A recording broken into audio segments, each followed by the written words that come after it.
Salut à tous, j'espère que vous allez bien. Premier match de la saison à la maison. La maison a changé les amis, on a déménagé. Oui, le trophée Gamper va se jouer à Montjuïc cette saison, cette année. Ça va faire bizarre, ça va faire bizarre. On parle de tout ça de suite.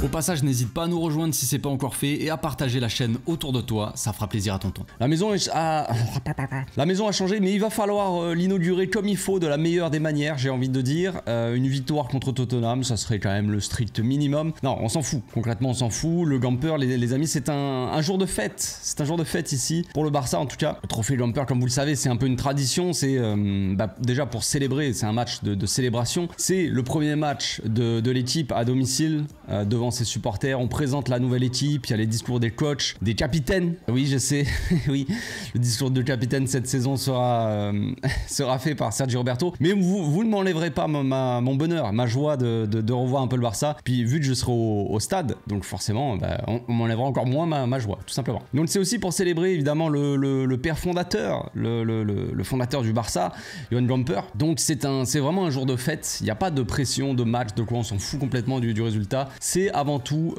pour se mettre bien, quoi. Vraiment pour fêter un peu avec les supporters et démarrer la saison, tu vois, sur des bons rails, j'ai envie de dire. Donc dernier match avant le début de la Liga, la Liga qui démarre dimanche là contre Getafe. Gros match à l'extérieur. Waouh, direct comme ça pour commencer un match à l'extérieur contre Getafe, c'est pas la folie, mais bon, c'est comme ça. Donc la Liga va arriver, on va démarrer les choses sérieuses, puis après viendra la Ligue des Champions, le tirage au sort, tout ça, on en parlera, mais voilà, en tout cas les choses sérieuses démarrent vraiment ce week-end. C'est le dernier match amical. Est-ce que ça va être un match pour faire des tests? Je ne pense pas. Est-ce que c'est un match pour avoir des certitudes? Je ne pense pas non plus. En vrai, on va probablement voir peut-être l'équipe type, mais en tout cas, il y aura quand même beaucoup de changements. Tout le monde va un peu participer à la fête, je pense. Donc avant de parler de ce match-là, on va quand même revenir un peu ensemble, main dans la main, sur la pré-saison. Les enseignements un peu de la pré-saison, de cette petite tournée aux USA. Bon, déjà il y a eu 3 matchs, malheureusement on devrait en avoir 4 comme vous le savez. On a eu que 3 matchs, 2 victoires, une défaite d'entrée contre Arsenal, hein. Bon, on l'avait vu, on va pas revenir un peu sur la préparation qui n'était pas forcément optimale, mais bon voilà, pour démarrer c'était pas parfait pour nous, mais bon bref, une défaite, puis après une belle victoire contre le rival, hein, 3-0 contre le Real Madrid, et une dernière victoire pour finir contre le Milan, 1-0. Plus que le résultat contre le Milan, c'était surtout le contenu qui était assez intéressant. On a vu une équipe qui avait pas mal d'automatisme, tout ça, hein. Ça avait l'air intéressant. Bon, et effectivement il manquait des buts, ça aurait été plus sympa, un 2-3-0 forcément, un 10-0 aussi, ça aurait été toujours plus sympa, hein, vous allez me dire, mais on n'est pas FIFA, des fois on n'arrive pas on a des problèmes pour marquer, ça on le sait, on l'a vu la saison dernière. Maintenant voilà, déjà il y a des automatismes, je trouve ça intéressant. Si on peut retenir aussi de ces matchs là, c'est que Xavi il a utilisé plusieurs systèmes. Contre Arsenal, contre le Milan, on a vu un système, on va dire une composition avec 3 attaquants et 3 milieux, alors que contre le Real Madrid, chose qu'on verra probablement plus cette saison, on a vu un milieu à 4. Donc un milieu à 4 composé de Gundogan, Pedri plus offensif, et un double pivot Romeu De Jong qui avait plutôt bien fonctionné. Donc là concrètement les enseignements, c'est que je pense que l'équipe type la saison prochaine, on va continuer à jouer avec une animation avec Baldé qui va monter, tout ça, une sorte de 3-4-3, à voir si forcément il y a des gros changements dans le mercato d'ici la fin du mercato. Est-ce qu'on va faire venir un latéral droit qui pourrait être titulaire comme Cancelo par exemple, je ne sais pas. Disons que si Cancelo arrive, je pense que ça va changer quand même certaines choses, et ça changera un minimum le système et même l'animation tout simplement. Donc on verra, mais en attendant là je pense qu'on partirait plus sur quelque chose comme ça. Mais ce qu'on peut voir, c'est quand même que Xavi il a mis en place un 4-3-3 on va dire, plus ou moins, mais en tout cas avec 3 attaquants, et ça on voit que il compte un peu plus se servir de ses attaquants. On sait qu'il y a Abdé qui est de retour et qu'il y a Ansu Fati qui revient bien. Je pense pas qu'ils vont passer la saison sur le banc non plus à jouer 3 matchs par saison, je pense pas. Je pense qu'il va un peu plus utiliser ses ailiers. En tout cas c'est une possibilité. Quand on voit ce que Xavi teste, on se dit que je pense qu'il pourra changer, il pourra alterner. C'est aussi d'autres solutions pour le coach que de jouer uniquement avec un milieu à 4. Quels sont les milieux qui vont jouer? On l'a vu la saison dernière, quand certains milieux ne sont plus là, sont blessés, tout ça, sont absents, qu'est-ce qu'on fait? On a des attaquants, on a des ailiers qui sont pas au niveau. On avait un Ferran Torres qui n'était pas au niveau, un Ansu Fati qui n'était pas au niveau. Comment on fait? Où est-ce qu'on va? Qu'est-ce qu'on fait? Bah ouais. Donc maintenant, si on peut jouer avec 3 attaquants et avoir des attaquants qui sont performants, qui provoquent vraiment, qui sont utiles, vraiment qui font des différences en soi, comme Abdé, comme Ansu Fati, s'il arrive à faire des différences par ses combinaisons, par ses buts, tout ça, comme il l'a fait là contre Milan, où il marque un très beau but. Si on a Ansu Fati comme ça, pourquoi pas? On pourra plus souvent l'utiliser, on ne sera pas tout le temps obligé d'utiliser un milieu à 4. Peut-être que le milieu à 4 sera plus utilisé dans les gros matchs, et peut-être que l'attaque avec 3 attaquants sera utilisée de temps en temps contre des équipes un peu plus faibles.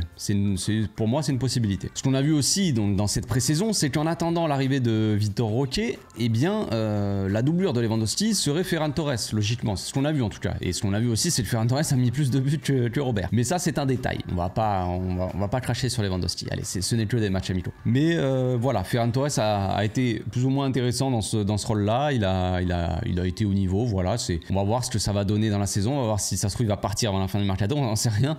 Mais en tout cas, pour le moment, ce qu'on sait, c'est que ce serait la doublure de Lewandowski. On a vu que Roberto aussi ne jouerait probablement peut-être pas en latéral, de ce qu'on avait vu un peu comme info. Déjà, on voyait que Roberto, il devait jouer au milieu.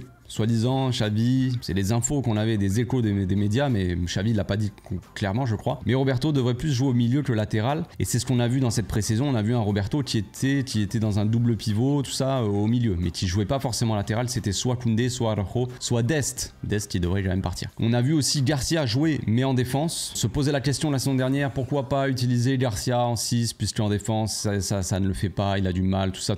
Et on avait eu des échos aussi, tout ça. On avait vu Xavi qui avait testé carrément Garcia en 6 en fin de saison dernière, et on s'est dit peut-être qu'en pré-saison il va tester Garcia dans un double pivot, tu vois, faire une rotation comme ça pour l'essayer, tu vois, à ce niveau, le mettre en place là et vraiment avoir une doublure de Romeu par exemple pour des petits matchs. Romeu, bah tu mets Garcia, vu que derrière il y a concrètement dans l'équipe première il n'y a pas d'autres 6. Eh bien non, on a vu Garcia jouer en défense centrale, donc voilà, ça c'est une indication aussi. Garcia, je pense, ne jouera pas en 6. Autre réponse aussi, Oriol Romeu, le frérot, je pense qu'il va avoir un rôle assez important. On se posait la question avant, quand il est arrivé, est-ce que vraiment il arrive pour être titulaire? Est-ce que ça va le faire? Est-ce qu'il va s'adapter à l'équipe? Est-ce que vraiment il va apporter quelque chose? Alors oui, par son physique, par le fait qu'il soit costaud, défensif, qu'il soit quand même un joueur avec certaines qualités, on le sait, ça peut, c'est une sorte de pari. Le joueur il peut être bon à Girone, mais il peut arriver au Barça et ne pas s'en sortir. Mais c'est un mec de la Masia, c'est un mec qui connaît quand même un minimum le football du Barça, donc déjà en termes d'adaptation, je pense que le gars n'a pas de mal à s'adapter en soi. Comprend tout ce qui se passe autour de lui. À l'époque, à la Masia, il était quand même assez prometteur et il faisait partie quand même de très bons joueurs chez les jeunes. Voilà, bon, c'est un premier point. Maintenant, voilà, il y a une différence entre être bon chez les jeunes et après réussir au Barça. Mais voilà, il est là maintenant et on a vu dans cette pré-saison qu'il allait avoir, je pense, un rôle important dans la saison. On va voir comment ça va se passer quand il faudra faire des rotations. Qui va jouer en 6? Est-ce que quand on joue dans un milieu à 3, s'il n'est pas disponible, est-ce que c'est Frenkie qui va jouer en 6? On a vu que si Frenkie joue dans un rôle de pivot simple, c'est un peu plus compliqué pour lui parce qu'il doit rester en place et ça bride un peu Frenkie. Donc ça, c'est des questions aussi, on verra un peu en cours de saison. Mais voilà, on a vu que Romeu, il allait avoir un rôle important dans cette équipe. C'est tout à son honneur, j'ai envie de dire. Donc il y a la pré-saison côté football et il y a la pré-saison côté mercato et rumeurs. Alors là, c'est un peu le bordel forcément. Déjà, Dembélé est venu un peu foutre en l'air les plans de Xavi, je pense. Xavi comptait sur lui, il n'y avait pas de problème. On allait repartir sur une belle saison. Allez Dembélé, j'espère que tu vas pas te blesser, tu vas marquer peut-être 5 buts cette saison. Tu vois, des trucs comme ça. Et finalement, non. Il a décidé de se barrer parce qu'il se sent persécuté ou je ne sais pas. Il a pas l'air bien. Quoi qu'il arrive, on me critique. À chaque fois que je suis allé au stade, frérot, tout le monde t'applaudissait. Et même les Catalans, les purs Catalans, tu peux dire ouais, les Catalans ils sont racistes ou je sais pas quoi, comme Xavi, parce qu'il fait pas jouer caissier. Eh bien, même ceux-là, tout le monde applaudissait Dembélé, tout le monde était content quand il faisait les dribbles et ses crochets Dembélé. Donc maintenant, par qui il se sent pas soutenu? Peut-être la presse. À quel moment tu es soutenu par la presse? On sait très bien que la presse est là pour. Enfin, il y a des fins politiques derrière, il y a des trucs. On sait très bien que c'est pas la presse qui va venir te faire des petits bisous dans le cou, mon petit Ousmane. Donc forcément, voilà. C'est comme si la presse française allait être mieux. La blague. Donc Dembélé a décidé de partir comme ça, de laisser tomber un peu la Xavineta. Donc c'est dommage pour Xavi qui se sent un peu trahi. Pour la plupart des supporters, je pense qu'on va pas forcément regretter son départ. Dans un premier temps, tout de suite là, forcément, Dembélé, on va pas se mentir, il a apporté quelque chose que personne d'autre apporte dans cette équipe. Maintenant, sur le long terme, les gars, le départ de Dembélé, il est écoutez, moi quand je dis que je ne pleure pas son départ et que plutôt j'ai des larmes de joie, on me croit pas. Mais sur le long terme, je pense que c'est une très bonne chose. Donc après, on a vu en dessous, Abdé, je pense qu'ils vont rester. Il y a des rumeurs sur Ansu Fati d'un coup qui sont arrivées en même temps que celle de Neymar. Évidemment, le retour de Neymar, épisode 1155, c'est fou. Neymar chaque été, hein. Est-ce que Neymar va revenir au club? Bon, là ça semble, j'en ai déjà parlé hier, j'ai déjà fait une vidéo là-dessus, je vais pas revenir tout là-dessus, mais il y a une nouvelle info qui est sortie, c'est que son agent, là, Pini Zahavi, est en train de travailler pour que Neymar aille en Arabie Saoudite et que le club de l'Arabie Saoudite nous le prête une saison. Bon, ça m'étonnerait même pas que ça arrive, franchement. Tout le monde voulait faire ça avec Messi, tu vois, qui signe en MLS et qui viennent en prêt chez nous. Mais Miami, ils ont quand même autre chose à foutre que ça, hein. Ils ont envie de gagner des titres. Mais apparemment, peut-être pour l'Arabie Saoudite, ce serait possible, j'en sais rien. On sait qu'il y a des bisbis un peu entre les pays arabes, tu vois, le Qatar, l'Arabie Saoudite, avec Laporta qui a fait des voyages, qui a parlé un peu à tout le monde. Donc on sait que on peut avoir faire des petits coups comme ça, des petits business avec certains. Donc on verra comment ça va se passer, mais ça risque d'être marrant si ça arrive quand même. Ça serait beau qu'un club d'Arabie Saoudite achète Neymar, je sais pas, 40, 50 millions, j'en sais rien combien veut le vendre le PSG, et qui nous le prête et qui nous coûte que dalle, avec un salaire aussi élevé que Sergio Roberto, pris en charge par le club. Là on vit dans un monde, frère, c'est plus le monde des bisounours, je sais pas ce que c'est, mais c'est un monde parallèle, quoi. Donc voilà, les rumeurs d'Ansu Fati pendant ce temps-là qui avaient été utilisées par Xavi dans la pré-saison, qui a fait plutôt une bonne pré-saison. On a vu que Xavi, comme je l'ai dit, a utilisé 3 attaquants, il pouvait utiliser un ailier gauche. On a vu qu'il l'avait utilisé Ansu Fati, et là d'un coup on nous dit Ansu Fati n'est pas trop content de ce qui se passe avec Xavi. Donc l'info elle est un peu bizarre, je sais pas de qui elle est sortie. Est-ce que c'est le père d'Ansu, est-ce que c'est je sais pas quoi. Je sais pas, parce que d'un coup il y a des rumeurs de Neymar, ça veut mettre la pression. Si Neymar il vient, nous on se barre. Bon, voilà, c'est un peu spécial, on sait pas vraiment ce qui va se passer. On sait qu'il y a un club anglais qui aurait offert 50 millions pour Ansu Fati. Il y a un club d'Arabie Saoudite aussi qui serait intéressé par Ansu Fati, qui proposerait une somme hallucinante apparemment. Donc qu'est-ce qui va se passer? Je ne sais pas. Je pense qu'Ansu Fati va rester, hein. Laporta il a déjà dit qu'Ansu Fati allait rester. Même Xavi, je crois qu'il avait plus ou moins dit un truc dans le genre, sans trop vraiment le dire. Il a été utilisé, tout ça. Je vois pas pourquoi il partirait, mais bon, on verra bien. Et puis on attend toujours un latéral droit, évidemment, dans l'histoire quand même. Est-ce que Cancelo va venir? Je n'y crois plus trop.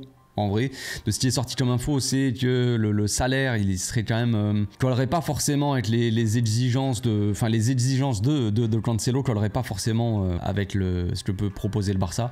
Donc on verra vraiment, mais c'est la piste, elle est en train de s'éloigner avec Cancelo. Je ne sais pas. Je ne sais pas ce qui va se passer, c'est beaucoup trop flou ce qui est en train de se passer. Apparemment, on a déjà un accord avec Fresneda, lui il attend, il est comme ça, il attend l'arrêt de bus. À côté du stade, il est dans le quartier des Escorts là, il attend. Bah frère, on va jouer à Montjuic, faut t'attendre plutôt là-bas, hein. Va attendre à Montjuic, puis on verra bien si la cloche va sonner pour toi. Et pour finir donc sur cette pré-saison et ses enseignements, on a vu quand même le petit Fermin Lopez briller. On va voir ce que ça va donner cette saison. J'espère qu'il aura un peu de temps de jeu, j'espère qu'il sera dans la rotation, qu'il jouera de temps en temps quelques minutes contre des petits clubs au moins, parce que forcément il y a beaucoup de monde au milieu, et quand même Gavi qui a pas joué de la pré-saison, il va être aussi encore important cette saison, hein, on va pas l'oublier. Mais Fermin Lopez apporte quelque chose d'autre que les joueurs là ne pouvaient pas apporter, une certaine verticalité dans l'axe comme ça. C'est assez intéressant je trouve, donc on verra, c'est assez beau. J'espère qu'il ne sera pas géré comme Pablo Torre la saison dernière, mais bon, vu le talent qu'il a, je ne pense pas, mais on sait jamais. J'espère qu'il sera bien géré cette fois-ci. Après je parlerai pas de Marcos Alonso, hein. Apparemment l'info qui est sortie hier, c'est qu'il a été mis sur le marché.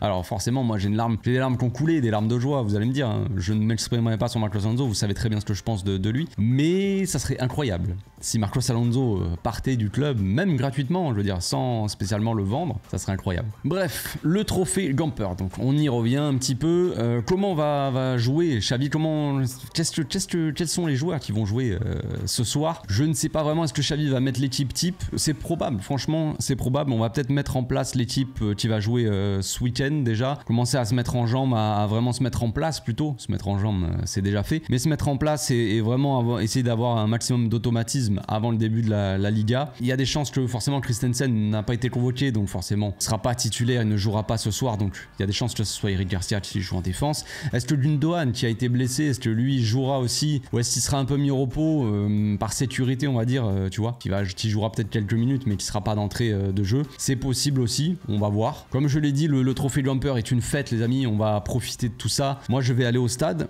comme je l'ai dit, donc on va voir ce que ça va donner. C'est la première première à Montjuïc. Je suis jamais allé dans le stade. Je suis déjà allé autour, voir ce que ça donne. Il est magnifique, hein. Franchement, de l'extérieur, vu de l'extérieur, il est très beau. Ça fait vraiment Jeux Olympiques, très Grèce antique, tout ça. L'architecture, c'est assez joli. Franchement, c'est vraiment assez stylé. Le problème de Montjuïc, c'est que pour y aller, c'est vraiment pas du tout pratique. Pour ceux qui sont déjà allés à Montjuïc, vraiment le truc qu'il faut faire, c'est s'arrêter à la Plaza España, genre en métro, et marcher jusqu'à Montjuïc. Mais c'est une montagne, c'est des escaliers, tu montes les fontaines là. Voilà, faut vraiment avoir envie d'aller voir le Barça pour aller au stade. C'est vraiment pas du tout pratique. Donc on va voir comment ça va se passer en termes de trajet, tout ça. Si Paris, il y a des navettes ou quoi, mais bon, moi j'irai déjà en avance, puis j'irai tranquille à pied. On va se balader un peu autour du stade avant le match. Hâte de voir aussi l'ambiance dans le stade. Qu'est-ce que ça va donner? On a l'habitude du Camp Nou, pour ceux qui sont allés, avec une ambiance, voilà, le son qui résonne, ou j'en sais rien, un son particulier, on va dire. Et là, ça sera pas le même stade, donc ça va être probablement peut-être différent. On a une piste de course d'athlétisme qui a été cachée, bon bref. Mais en tout cas, il y a toujours cette distance entre les tribunes et le terrain. On va voir si ça gêne aussi. Il y a parce que certains qui seront tout en bas, à ras de la pelouse, mais loin, je peux vous dire que à mon avis, ils verront pas grand-chose. Moi qui étais au Trophée Jumper la saison dernière, en début de saison, donc contre l'équipe du Mexique là, où il y avait Daniel Alves, j'avais pris des places dans le virage, les moins chères, tu sais, je me suis dit vas-y, une place à 15 balles ou 20 balles, un truc comme ça, c'était super. Pas cher, machin, bah tu m'étonnes que ça soit pas cher. J'ai loupé tout le match, en vrai. Franchement, j'étais tellement prêt en fait, qu'il y avait les tableaux publicitaires, et que quand la balle, elle rentrait dans les cages, par exemple, parce qu'on avait mis pas mal de buts, eh bien je voyais pas la balle. Je voyais pas le ballon, quand c'était trop près, je voyais pas. Et puis quand ils ont joué de l'autre côté, après le Barça, là j'étais à 200 km, à ras de la pelouse, on voit que dalle. Donc forcément, pour les gens qui seront vraiment en ras de pelouse, dans les virages, avec cette distance d'athlétisme là, ça risque d'être compliqué. Franchement, ça risque de pas forcément être très agréable. Ce n'est que pour un an, les amis, un an et demi à peu près. Donc il faut être patient, c'est comme ça, c'est la vie. On aura un stade après magnifique, forcément, donc on peut être patient un petit peu, mais bon, en attendant, ça risque d'être assez spécial, cette petite ambiance, ce petit match là dans ce nouveau stade. On verra comment ça se passe. Donc on va passer à la composition de l'équipe. Je vais donner une petite compo quand même, histoire de, mais donc au cage, Ter Stegen, à droite, Koundé, je pense encore une fois, dans l'axe, Araujo, Garcia, Christensen n'est pas là, le défenseur derrière, c'est Garcia. On sait qu'Inigo Martinez est encore blessé, pas encore disponible en tout cas. Je crois qu'il sera disponible en septembre, un truc dans le genre. Voilà, donc à gauche, Baldé évidemment. Au milieu, mon petit Oriol Romeu, Frenkie et Pedrito. Et puis en attaque, Rafinha, Lewandowski et Gavi. Je partirai avec Gavi dans un premier temps histoire de le mettre en jambe un petit peu avant le début du championnat. Puis Gundogan, comme on le sait, il a été touché à l'adducteur, je crois. Donc je préfère pas trop prendre de risques. Il pourra jouer un peu quelques minutes, tout ça dans le match. Mais je le vois mal être titulaire. Voilà, je pense que j'ai fait le tour, les amis. On se retrouve ce soir. Je pense que je pourrais pas faire le débrief, c'est tellement loin de chez moi, Montjuïc, c'est un peu dommage, c'est un peu chiant. J'essaierai de faire une petite vidéo quand même, je pense, du stade et tout. Je vais pas filmer, je vais pas faire un vlog de ouf non plus. Ça va être quelques petites vidéos d'ambiance, des choses comme ça, on va voir ce que ça donne. Mais ouais, je vais faire quelques vidéos et je sortirai probablement une vidéo demain, un peu débrief, un peu vlog, tu vois, un mélange un peu des deux, un petit mélange à ma sauce. Et puis voilà, ça va être sympa. Je mettrai aussi sûrement des stories sur Instagram, tout ça, vous pouvez me suivre sur Instagram, les amis, le lien est dans la description. Vous verrez, ça va être sympathique, on va bien s'amuser. Donc on se retrouve demain, d'ici là, portez-vous bien, passez une très bonne journée, ciao.